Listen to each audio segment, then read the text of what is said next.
And good morning, everyone, and welcome to the show, Small Biz Matters, the half-hour program where you work on your business rather than in it. I am your host, Alexi Boyd, here for another faithful week of all things small business, and I'm super duper excited today to be welcoming Andy Farrell from Event City. Welcome, Andy, to the show again.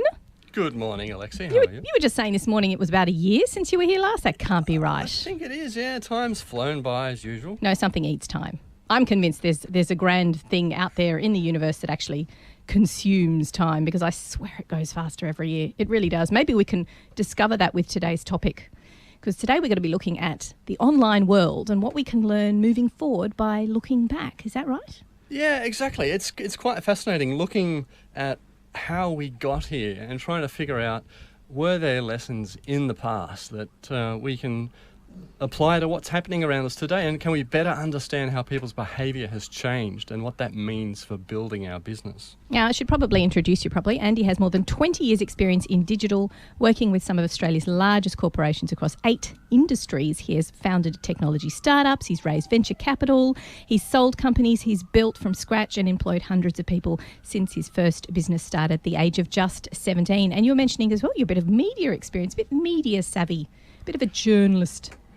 Yeah, I did my time in publishing a couple of magazines and writing for the Herald. It was all a lot of fun. It's your 15 minutes of fame. We're just adding to it now with another few milliseconds of fame we here at Small Biz.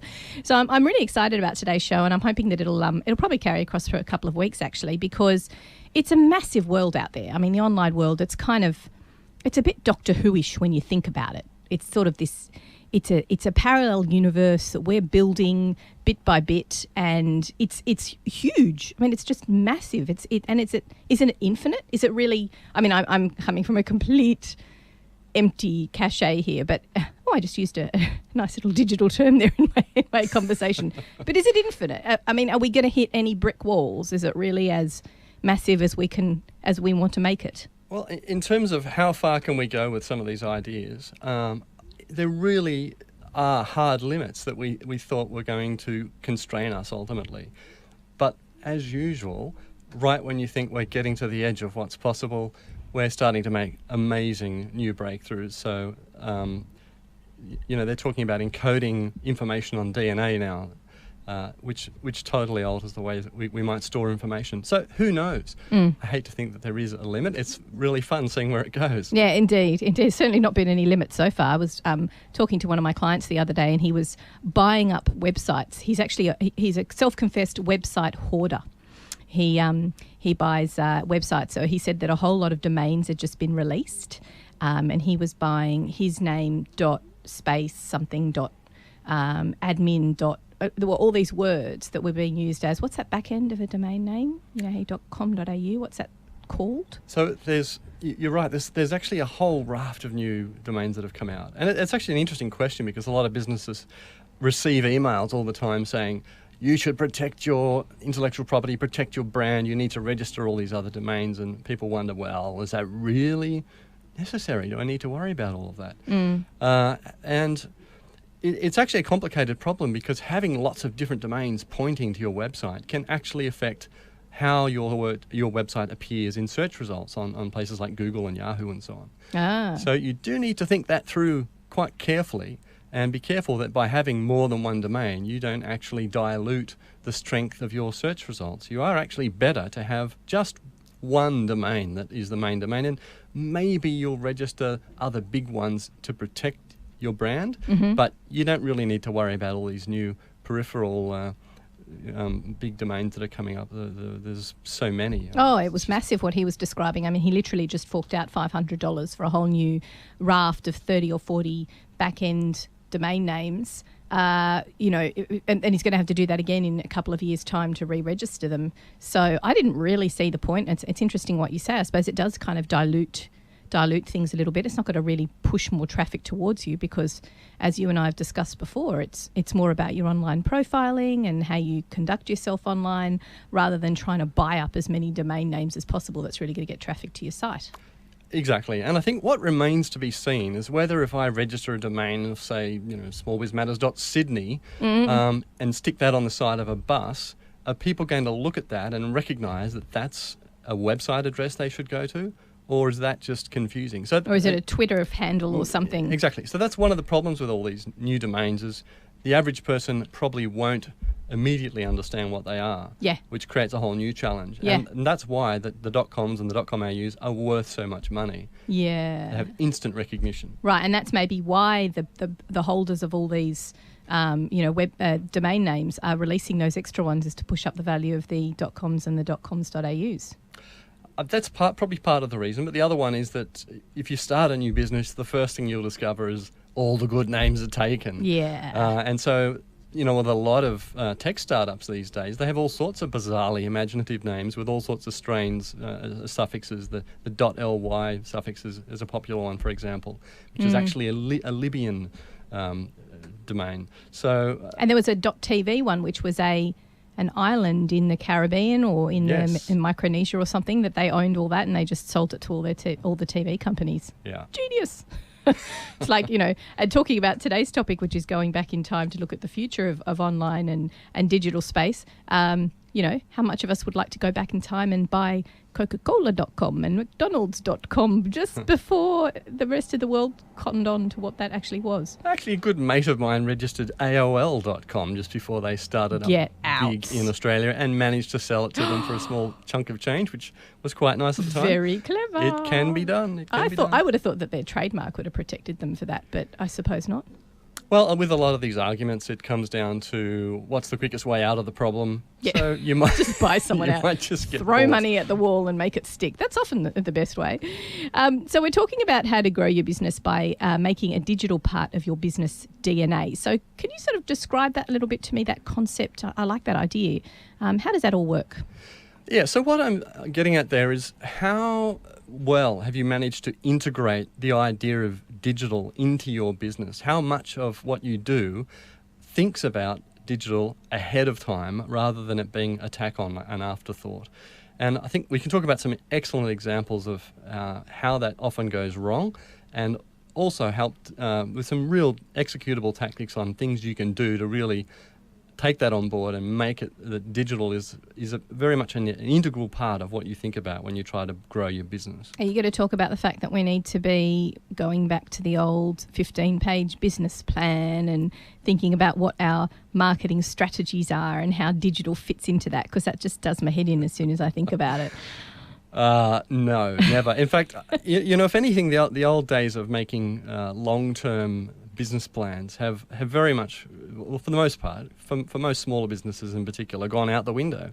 And the simple reason is that it's very, very hard to make long-term plans when everybody knows full well that the one thing we can be sure of is that we're going to need to change our tactics, change our strategy, respond quickly to competitors, to shifts in the technology landscape and changes in the way we're communicating to people.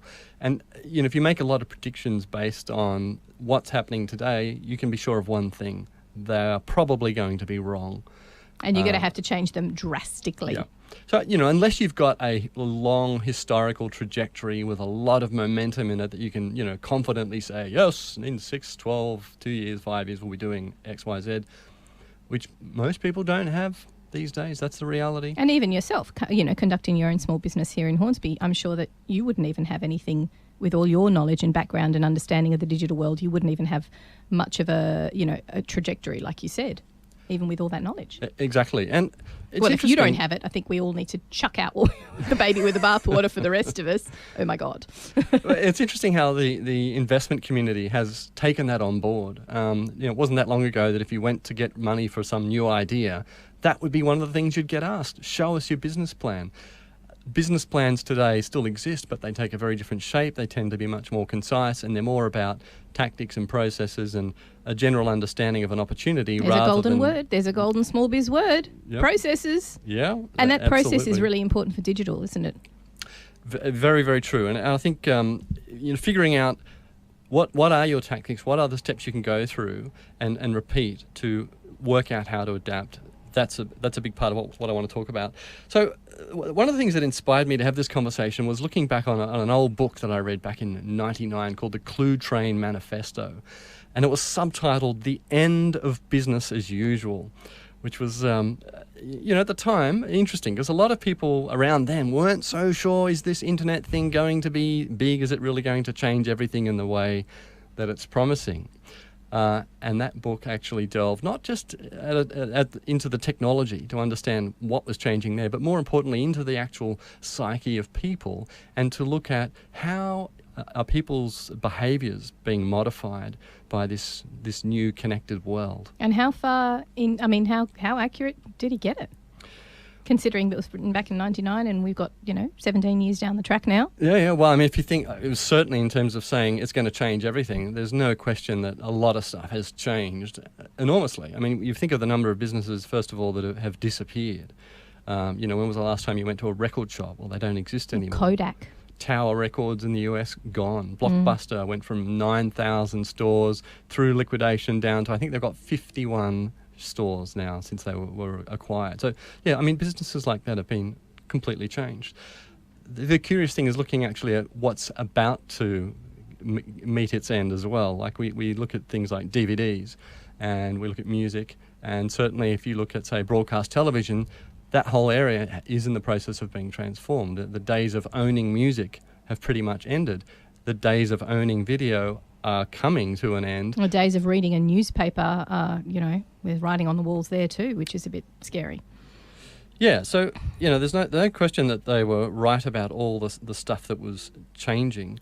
And I guess the thing is, it's looking at that human part of the digital transformation is where it gets interesting in trying to pull some learnings out and figure out, okay, what does that mean in terms of our thinking? When we turn around and say, we've got a new product, we've got a new service, we want to get that message out there in the market, how does knowing what the human piece of that puzzle, how that's altered? Actually, that's a very interesting point, because one of those things that you are told to do when you're starting out in business or you're doing a business plan is, who is my ideal client?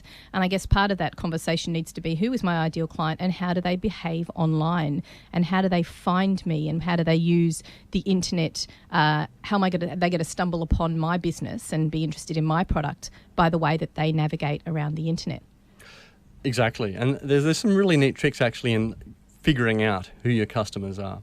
But there's a bit of a process though in terms of building that digital DNA and building a customer funnel into your business, and certainly understanding who your customers are going to be is a big part of that. But also following those processes can help you to discover that as you go. And that's certainly a part of what I think is really important. But one of the huge things, obviously, that's transformed the consumer space is was the arrival of social networks. And I'm thinking, MySpace and Friendster were enormous. They got replaced by Facebook and Twitter. And now there's actually a whole plethora of others that you might not have even played with, things like Tumblr and Snapshot and Instagram and so on, which some of the younger generation are using.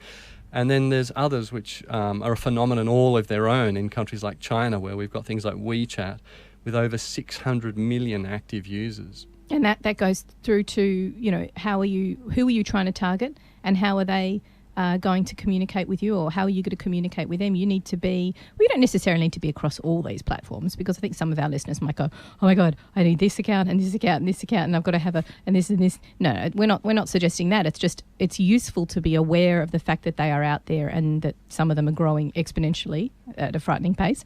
And are they your customers that are on there? That's a very, very good point, because you do see seminars running on, why you must have a Facebook page. And that's actually a really bad idea, to just assume that you must do anything. Some of these social channels don't work at all for certain kinds of businesses. But I guess what's interesting, looking at what's going on, is how those channels have evolved from what was initially, for example, with WeChat, just simple messaging, to today where it's transactional. You can do person-to-person payments, you can pay utility bills, you can book your dentist. You do all kinds of stuff. Now, this is mostly in China, so perhaps in some funny way, WeChat might be a little preview of where the whole social space is evolving. And we are seeing that these apps are becoming much more than just messaging channels, which is an interesting thing for businesses who might want to get closer to their customers and make it easier for them to do things. So, that's all part of why you kind of need to be across this space and see where the emerging opportunities are. And it's interesting because I think the most interesting point of that is the fact that WeChat is massive. It is huge. And let's just take the example that you and I experienced the other day with realising that we had a huge contingent of parents in our school on WeChat and we needed to communicate with them, and Facebook just wasn't cutting it. So perhaps if that is your target market, you trying to talk to them via Facebook when they don't even use it and they're not even on there is something you need to consider. Are you trying to talk to young people? They're not going to be on Facebook. They're kind of a bit like it's for old and fugglies. This is what I hear. And they're all on Instagram. Yeah. Aren't they? And all on Snapchat. No, that's exactly right. You've got to match up the different channels out there that are appropriate for whatever products or services you're offering.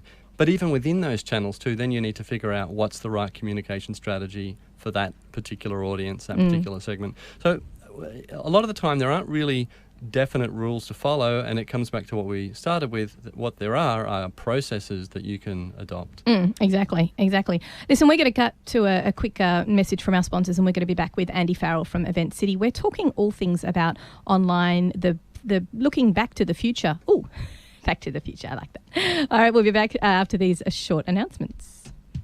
Welcome back to Small Biz Matters. You're here with Alexi Boyd from Boyd Office Management Services, proud supporters of Triple H, the half-hour program where you work on your business rather than in it. And today we have a very special guest, Andy Farrell from Event City. We are talking all things online and having a think about the big picture when it comes to how to use the online space to communicate with your customers. And we don't necessarily, when we say communicate, we don't necessarily mean sell.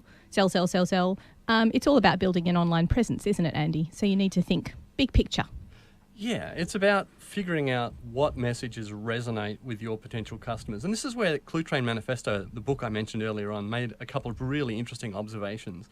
He talked about the very human longing, and I quote, for more connection between what we do for a living and what we genuinely care about. And he also talked about how people want, and I'll quote again, a release from anonymity, to be seen as who we feel ourselves to be. Oh, wow. Rather than as the sum of abstract metrics and parameters. And the funny thing reading all this is like, well, this book was actually huge in its time, and yet here we are 15, 16 years later, and large companies are still struggling with this idea that people want to be talked to as individuals, and they're trying to build authentic dialogues, through their social channels, and some are succeeding, but a lot are struggling. It's so, and if you just look at the basic advertising, it still sort of has that same algorithm-looking components to it that you would have had in the 80s and the 90s. It sort of still has that formulaic feel about it. Not much has changed.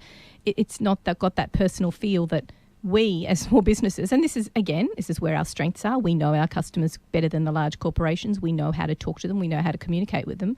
Are you saying, well, I think, this is my opinion, I think we do it better than the big corporations in that way? Couldn't agree more. I mean, small businesses are naturally closer to their customers. They're more agile. And they have a lot more potential to succeed in this area as a way of gaining the trust of customers and earning real credibility. So you're right. It's actually a way that small businesses can compete with the big guys much more effectively. It's finding that connection, isn't it? It's finding that secret formula to connect with people. And I think it's different for everyone. And without saying that the online space is 100% mandatory, it absolutely has to be part of that formula, part of your special sauce, for want of a better word. You need that. You need to be part of the mix. Exactly. Because that's where your customers are. Yeah. God, how much time do we spend online? It's frightening. I think, knowing that a lot of these old models have flipped around, like also if you think about television and advertising, which were, both basically interruption-based medias. Television basically stole your attention rather than asking for it. We know those things have all changed. We hear about that all the time. So the thing is that taking that on board, and I think this is probably the number one rule for establishing digital DNA in your business, is basically committing to actually embrace digital and build an understanding of the way it works in your business. It's not something you can pussyfoot around the edge of or just kind of dabble in. You do really need to say, okay, we're going to figure this out. We're going to experiment with it. We're going to get to understand our customers, and then make sure that when we sit down to plan something, that we're putting digital into that mix for the first step. Yeah, and like everything, whether it be, 10 years ago where we used to maybe take out a full page ad in the local paper, or having an idea about what you're going to post each week to Facebook, for example, either way, you need to have a strategy. You need to have a plan, and you also need to analyse what's coming back to you. And even if it's as simple as, how did you hear about me when you talk to people? Or even looking at how many people see that post. Which of those posts got more traction? Which things were people more engaged in? Actually look at those figures, because you might be, jumping down a rabbit hole and it's not actually working. I mean, I think nobody in small business anymore would agree that taking out a half-page ad in the local paper is going to compete with having a full digital strategy. But maybe you'll get more traction out of the paper because people say, I saw it. So it's all about analysing those results as well. You're right. And I think, there's things we can do to make sure that if we think that ads work, and perhaps certainly locally there's an argument that says there's still very much a place for, an ad in the local paper. But the question is then, how do we dovetail that into what we're doing digitally so that we can understand, is it working and how well is it working? So let's look at an example. Let's say we have a business, perhaps we're launching something new, a new shop or a new product range or a service. Let's think about what would happen in a business that doesn't have digital DNA. What kind of things are they going to do? So probably they're going to do that. They're going to run some print ads, and maybe they'll send out some letterbox flyers. And take out some ads on Triple H, of course. Of course. And then, of course, at the last minute, they'll think, we better put our website address on the bottom of the flyer or the bottom of the ad, or we'll quickly mention it on the end of the radio ad. Oh, God, it's an afterthought. That's never good. Yep. So in come the inquiries, and some are from the website, some are coming in by phone, some walk into the shop, and they sit down at the end of the week and say, wow, this is great. The campaign seems to be working. We're selling lots of stuff, and they breathe a sigh of relief. Then the other partner in the business might say, well, yeah, but only we don't know what worked, and we can't afford to spend the same again next week because the cost of advertising like this every week is just too high compared to what money we're generating. So, the question then is, well, what should they have done? So here's a couple of actual things that you could have done to fix that problem. First of all, you could put a slightly different address on your flyer, on your print ad, and on your radio show. So it might just be a different folder that they're taken to. And just having that difference will now mean that all that traffic that's come to our website from those different promotions and ads and flyers and so on can be measured. We can start figuring out which one actually generated the most leads. Oh, so it's a digital format way of saying, how did you hear about us? Exactly, but without having to actually ask the question, we can just infer that from the reports of our visitors on our website. So, there's tiny little things you can do like that, which straight away give you a leg up and help you to be smarter about how you spend your next chunk of advertising. Similarly, if you ask people when they call, how did they find out about you, and capture that information, put it into a customer database or a customer relationship management system, again, you can start making smarter decisions. So that's quite important, because I think one of the things we all think about is CRMs right in the beginning, and I think everyone goes, yep, name. Maybe if you're a business to business, you go business name, first name, last name, business name, and email address. Is that it? No, it shouldn't be. What else can you include in that detail without bombarding them with too many questions that they have to answer? Well, the answer to that is probably to drip feed those requests rather than slamming them with a whole lot of information requests up front. So I think that the interesting thing is, though, the opportunity goes so much further than just having some basic understanding of what advertising is working, because what we've actually got is an opportunity to alter completely the way our business is actually perceived by our market. And that's actually a much more exciting opportunity of saying, well, we don't want to just measure what works. We want to change how people see us, and we want to create a different level of engagement, of connection with our customers and with our market. So let's talk about how that might work, because that's where it starts getting really interesting. So if we go back to our example and we think about that campaign they were running, let's say that instead of just selling, that they actually invited people to visit their website to receive, and let's say they're selling a cooking product of some kind, perhaps the invitation is to come and receive a month's worth of step-by-step healthy meal plans or recipes, or perhaps a video demonstrating time-saving ideas. Oh, that sounds like a really good idea. And then perhaps just subtly, one of those videos might be using the product that you're selling. So now what's happened? Well, what you've done is you've set yourself up as an expert. You've helped people by creating content that provides genuine, useful information.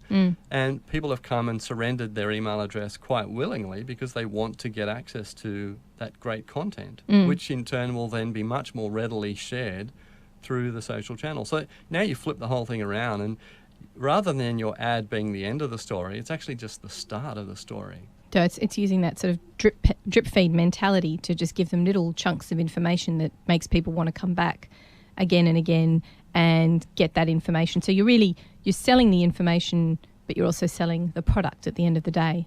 So it needs to be, it's being content driven. That's, I guess, an example of where that content is so important. Yeah, exactly. So you're shifting the focus from selling to actually trying to help people.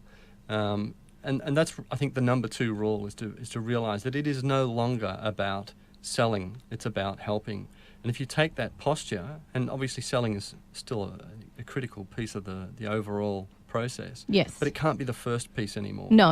It's not television ads anymore where you've, annoyingly shouting at people for 30 seconds and think that's not in the mix anymore these days. It's just not enough.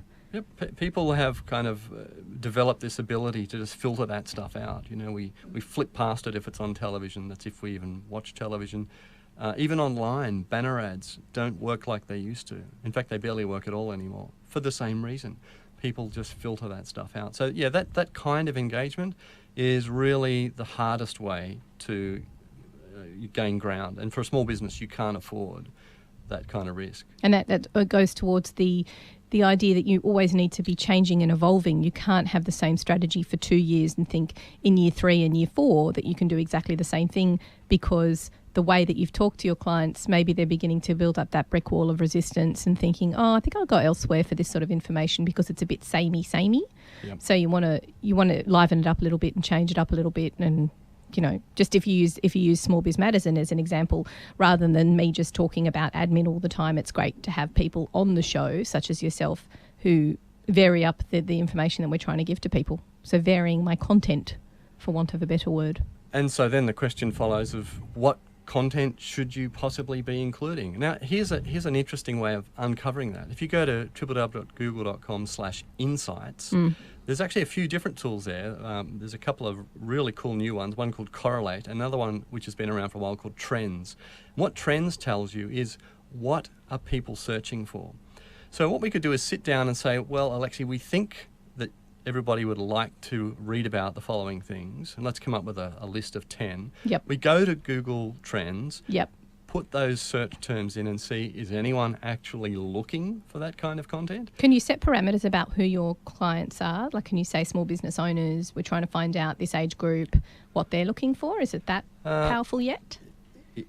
Perhaps not with that tool, but there's other tools where you can do that kind of thing. So say if I went into Google's pay-per-click advertising, or if I went into Facebook's pay-per-click advertising and I said, okay, I want to target a particular group of people, and I can set up multiple different dimensions that I'm trying to target. So it could include those things. Yeah. How big is that market? How many people might I reach? That can start to tell us about what the size of that market is. But that trends data will also tell us the nomenclature that they use. What are the words that your customers think of when they think about your products and services? And they might not be the words that you think they're using. Yes, of course, yeah. And that can change the way you put headlines together, the way you target ads, the way you structure your information and so on. Yeah, it's that search engine optimization, I guess, and finding out what those keywords are. And I think I've never really thought of that. If you are targeting teens, are you really speaking their language? Even if to some extent, because you become an expert in your field and your nomenclature becomes more advanced when you're talking about the topic of which you're the expert, the people who are just going, I want to think about starting a business, where do I start, might not be speaking in the same terminology that you are. So, if you put in optimization for small business digital online sphere, that doesn't make sense anyway. But it's certainly not going to make sense to someone who's, thinking about starting a business and they have absolutely zero experience and they're the person you're trying to target, for example. Yeah, and And this is actually part of the reason why businesses do have some success when they bring an outside person in to help them figure out some of these things, because they have the perspective which is similar to their customers. They're not inside the business. They're not stuck in the kind of technician mode of delivering the service or building the product. And you know, they're able to take a fresh look and use these kinds of tools and ask the right questions and figure out the answers to those questions, which are critical. They put shape around everything you do digitally. It tells you who you're talking to, what they want to hear, what are they looking for. And, you know, that comes back to, we talked about the shift away from the interruption-driven model. If you think about the way search marketing works now, what we're actually doing is the opposite. We're meeting people when they are looking for your product or business. We're meeting them at that most crucial point when they're close to making a decision. And that's why search marketing works. That's why pay-per-click advertising for Google has been such a massive success, because the conversion chance at that point is massively different to if you just randomly interrupt somebody with an offer. Yeah, or a pop-up window or something, and it's a topic that they're not particularly interested in. That's interesting, because I think we've all become, and if we're looking back again at the evolution of this, we're used to that. We are used to the journey that you go on. Okay, I need to, for example, I need to get some Thai food, and I'm here in Waitara, and I need to find out where the nearest Thai place is. So I'm searching for that specifics, and they're going to meet me at the point where I'm searching. So I think 10 years ago, that's not how we were being advertised at when it came to online advertising. We were somewhere, we might have been on smh.com.au, and then something would just pop up in our face, and we're just like, well, I don't need life insurance, or I don't need funeral insurance, or anything else you're going to pop up at me. So we've all evolved with that, and the use of the internet is meeting us there as well. It's like the whole online is also meeting us at the point where we need to be. And maybe that's what that guy was talking about with his book, is the evolution of advertising coming to us instead of us, you know, searching infinitum, looking for something that may or may not meet our needs. Exactly right. And it's become amazingly sophisticated. You've probably seen ads that seem to follow you around after you visit somewhere. Oh, it's disturbing. But there's another really cool thing now. If you're a business and you're trying to reach out to a particular market, and you might have had a few people visit your website, you can actually target ads to people who have a similar profile to people that have visited your site before. Ooh. So because there's all this data getting collected in the background, the kinds of ways of targeting people based on not simple demographics but actual behaviour has become, you know, in the reach of the average small business. Yeah, and you've just got to learn about it. You've just got to read up on it. So I guess the question is just talking a little bit about how do you tie this into your marketing budget? Is it really just a matter of doing the research and doing the hard yards and saying to yourself, right, I've got to put a couple of days aside and do the research, speak to people, speak to some online consultants, get some advice and learn how to use this tool for my business? Is it the time that we're talking about? Because apart from Google AdWords or Facebook ads or all that sort of stuff, where do you pay for it? And using an online consultant, obviously, and using someone who's a social media expert, where does the money come into it? Like, how do you budget for this sort of thing? Is it just time? There's a few different sides to that. So obviously it's really important that you have a site, a website that looks great. In the first few seconds of somebody visiting your site, people are going to make a lot of assumptions about the kind of business they're dealing with. It's 8 seconds, isn't it? It's going to vary depending on what your business is and who the person is that's looking. If they're teenagers, 2.5 seconds. No, I hate these kind of hard and fast rules of things like that, because it's much more unpredictable than that. But yeah, you've got a tiny window of opportunity.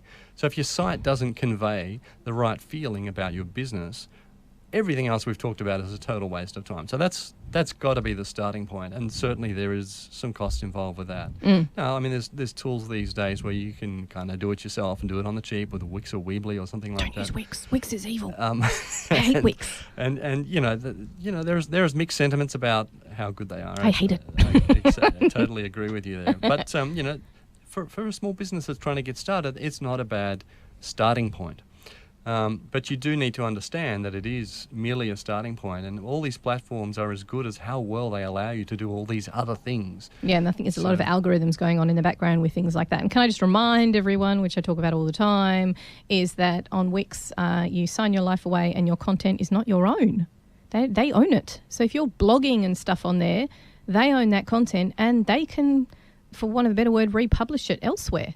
I find that scary. If you're going to have a website, you need to own the domain, you need to own the website, you need to own the content. And yeah, look, you wouldn't take out an ad in the Sydney Morning Herald and type it up in Word and then flick it to them. You've got to, somewhere along the line, you've got to pay for good design and good strategy. And that, like you said, that website is all important. Now, we're just going to go to a very quick break, listen to some customer service announcements. No, that's not the right thing. Community service announcements.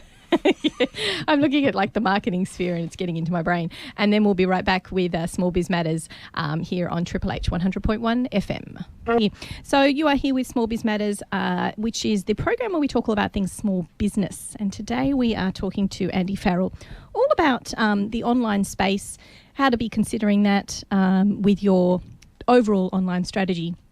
And just before the break, we were talking a little bit about just what to do when it comes to factoring in your online strategy into your overall marketing. So everyone would agree nowadays it's got to be a pretty major component. And how do you factor in the costs of that? And where do you focus your cost? I guess when you're starting up, the most important thing, as you mentioned before the break, Andy, is your website, of course, and why that's so important and why it's so important to grab your audience's attention almost at the beginning. So talk me through the next side. Let's talk about Facebook, because Facebook is, well, it's a juggernaut, really. It's sort of, I actually don't know anybody who's not on there anymore. I know people who don't have their kids' photos on there, which is fair enough, but I don't think you'd be nuts if you're a small business and you weren't on Facebook. Am I right in saying that? Well, it depends. Of course it does. My teenage daughters aren't on there much anymore. So there's going to be some businesses where it makes less sense than it used to. And certainly for a business-to-business service, it may not be as great as some other channels. So, but you need to try it and see, and you need to take a look at who's on there, and you need to look at where are your customers and what are they doing. But there is a flip side to Facebook. We talked the money. We talked earlier about all this amazing data they collect and how we can target our advertising based on people's behaviour, and that's really cool. But I guess what you need to realise is Facebook is free. No, it's not. It's free. No marketing is free. Your time needs to be valued. I mean for users, for the people that you're talking to. It's a free service. So if I want to put my weekend photos up there, it's free. Mm-hmm. The thing is, anytime something is free, there's a pretty good chance that you're the product. And that's the reality. And even for a business, if I go on there and set up a page for my business and I work really hard to generate lots of followers and lots of likes, what I'm really doing is helping to expand that audience that Facebook is going to try and monetize using their advertising. So I'm essentially working to them for free. I'm building their database of customers, and I'm doing that for free. And then they're going to actually charge me to reach them. And you've probably noticed this, that you post something and you think, well, I've got a few hundred followers, but for some reason I only get 2 or 3 likes. When I post something, how come nobody sees my stuff? Because you need to boost it. That's it. They've figured out that you badly want to talk to those people again, and you'll happily pay to do it. So it's kind of like saying that you're doing the research on behalf of Facebook. You're building an audience. They're going, okay, so this business does X and Y, and their customers look like this, this, and this. So now that we've got that little pigeonhole, and I suppose you're doing this for your whole business category as well. Say you're an accountant, and you're on there, and you've established that the people who meet this profile like to engage with accountants on Facebook. Facebook is now going to use that data that you've just put together for them to charge other accountants too. It seems very unfair, doesn't it? Yes. Nothing is free. Nothing is free. You're working for them. I love that. It's good and bad. So the trick is to use it to your advantage, knowing that that's actually what their game is, and that it's Facebook's rules. It's Facebook's playground. They can change the algorithms anytime they want, and your posts might show up more or less than they used to. So you don't want to have to rely on that. What you want to do is use all those different social channels for your ends, which is to drive attention to something that you do control, which is your own website. And and make that a key part of how you use those channels. So when you're saying when we use Facebook and we use the Google, not the Google searches, but when we use those social media channels in particular, you're always pushing people towards your website. There has to be some sort of connection there. Yeah, is that what we call a call to action? Yes, that's where we're headed. So, we don't want to get distracted with what we might call vanity metrics. Likes are nice, but That's a horrible term, vanity. I like those likes. Oh my God, I'm vain. Well, they're good. It's interesting, and it tells you something is working. But there's other much more exciting metrics that are actually not as visible. For example, how many people actually clicked on that content link? And the curious thing is you'll probably get a lot less likes than you do clicks on the link. And yet the number of clicks, unless you're running an ad, is not visible. Now, there's a simple way to solve this problem of being able to see how many people actually clicked through on my content. And that's to click them through to your website and use your website analytics to see where their clicks are coming from, right? Yes and no. So that tells you part of the story. Let's say you've got 10 different posts up on Facebook, and you go to your website report and you see we got 100 visits from Facebook, and you're like, great, it's working. The trouble is I still don't know which post. Yeah. So there's a simple trick around that. And it's to use what's called a URL shortener. And there's a few different ones out there. Google has a great one. You can just Google URL shortener or goo.gl.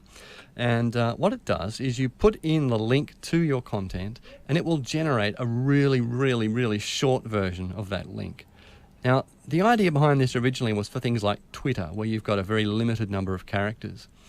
But what they've done is gone a step further and provided tracking around those links. So when you generate that short link and you post that short link onto all your different social channels, now you can actually measure exactly how many times each each post you made got clicked on. Okay, let's use a real life example. Okay, so I've got this show and I'm going to put it on as a podcast on my YouTube channel for Small Biz Matters. Check it out, everyone.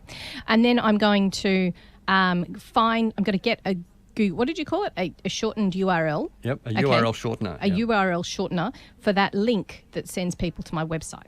Then I'm going to go to Facebook and I say, hey, I had a great show today with Andy Farrell from Event City, and we talked all about the online world and how to make it a better space in which to do business. And I use that shortener in the Facebook post, which sends them to the same place instead of the www.smallbizmatters.com.au/blogs and podcasts. Yeah, okay, I see what you're saying. Yep. So you get a shortened one, and they don't care what they're clicking on because they're just clicking on the blue thing that's next to the content they're trying to find out more about. And from that shortened URL, I'm getting better data from where they're clicking from. Yes. How do I find that data? If you go to one of those shortener services, make sure you actually don't just generate a link but actually create a login. Then you can come back, log in, and see the reports. Oh, is it free? You it's free. Oh, cool. Yep. So it's kind of, is it part of the Google Analytics area, or is it another thing that you need? Totally different. Totally separate. Okay, so everybody go. This is today's homework for everyone on Small Biz Matters, all my small business partners out there. Go and have a play around with this URL shortener. And is Google the best one, in your opinion? Yeah, I love the Google one. Their reporting is really good, but there are others. Does it look the same as the Google Analytics page, so you're not trying to untangle the gobbledygook? It's simpler. Oh, even better. Much simpler. So if it's something that you're used to looking at, then yeah, it's not so difficult to read. Okay, so then great. Everyone go out there, create a login, have a play around with that. Maybe use one of those shorteners in one of your Facebook posts for this week, if you're going to do some Facebook advertising, and go back at the end of the week and see how that's tracking for you. Brilliant. I love it. So that's the way to get around finding out if you've got multiple posts on Facebook that's guiding people, what you think is guiding them back to your website, but you can't actually tell which of those posts is working.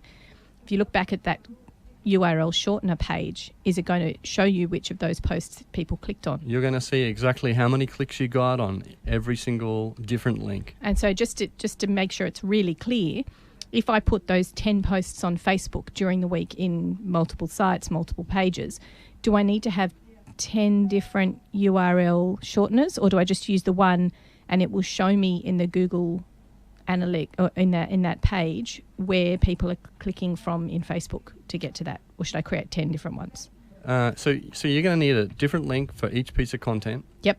And If you're trying to measure across multiple social channels, Yep. then you would actually create a different link for each channel. Okay. So then you've got actually separate numbers on a per channel basis. Yeah, and then you're really getting some valuable data back from the time, not necessarily the amount of money you're spending, but more importantly, the time that you're spending to be posting those things. Right, and the thing is, these are exercises you don't necessarily do forever. It's the idea is to do these things once, go through this a few times at the beginning when you're trying to figure out what's going to work for you, so that you can uncover what works, so you can figure out what content is really resonating with your audience, which channels are actually getting clicked on. And then once you narrow your focus down, it becomes a lot easier. But you've got to go wide to start with to figure it out. Yeah.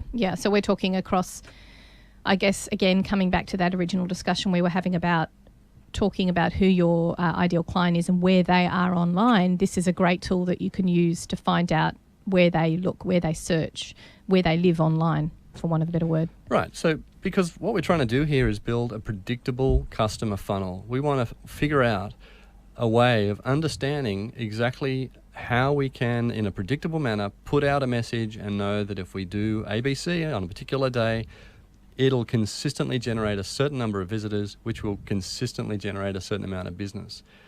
And that way you actually start building a predictable business. You're never going to get to that stage if you don't start measuring these things. And what better point in time to do it than now? You know, you might already be halfway down the road of a business strategy and online strategy, which is fine. You can start using those shortened URLs to really sort of get some decent analytics around it. I have to admit, you do get into a bit of a rut, don't you? You think, I just post on this book page. This page has a business hour for Facebook, so I'll pop something on here. And at the same time, I'll pop something onto LinkedIn. And at the same time, I'll put something on my own page for Small Biz Matters and da-da-da-da-da. And then you just get into a rut. You do the same thing every week. And you go, well, I'm doing enough because the content's being varied each time. But maybe not, because before you know it, Facebook's going to change your algorithm and you're not going to be in the face of your customers anymore. Well, that's it. And also you're beholden to all of those different channels. You're relying on what's going on there instead of actually drawing those customers closer to you. And this is really the second thing. So the first thing we've got right there is we're starting to get acquisition going on. That's really our first step in our funnel. The second step is activation, where people get engaged with content on our website. And if we've done this right, we've come up with some kind of a proposition that has meant it's more than just a superficial level of activation. They've perhaps subscribed to our newsletter, or they've registered to access some downloadable report, or logged in so they can access some tool that we've created. Whatever it is, we've gone with the help strategy. We're trying to help people, provide something valuable, get them genuinely engaged, figure out what it is that is exciting our customers. And now we've started to build a real relationship with them. We're bringing them closer. That we're building proximity with our audience. Yeah, that's actually a whole new realm, isn't it? Once you've got those people, how do you hang on to them and how do you engage with them? Given the content, that means they're going to stick around and continue to listen to you. So that might be a really great topic to cover off next week. Is talking about once you've got. You've engaged with them, you've brought them to your fabulous website because you know what works and what doesn't work, and you've used those URL links and all those analytic tools, and they're here now. How do you hang on to them? And how do you continue to engage with them and liven it up a little bit? Look, excellent. Full of knowledge as usual. Andy, thank you so much for coming on the show. We're going to have you again, if you'll be so kind as to join us next week to continue on with this very, very interesting topic. Well, thanks everyone for joining me here on Small Biz Matters. I look forward to seeing everyone next week, usual time, 9 a.m. every Tuesday. And Andy will be joining us next week to talk about more things online. Thank you for joining us on Small Biz Matters here on Triple H 100.1 FM.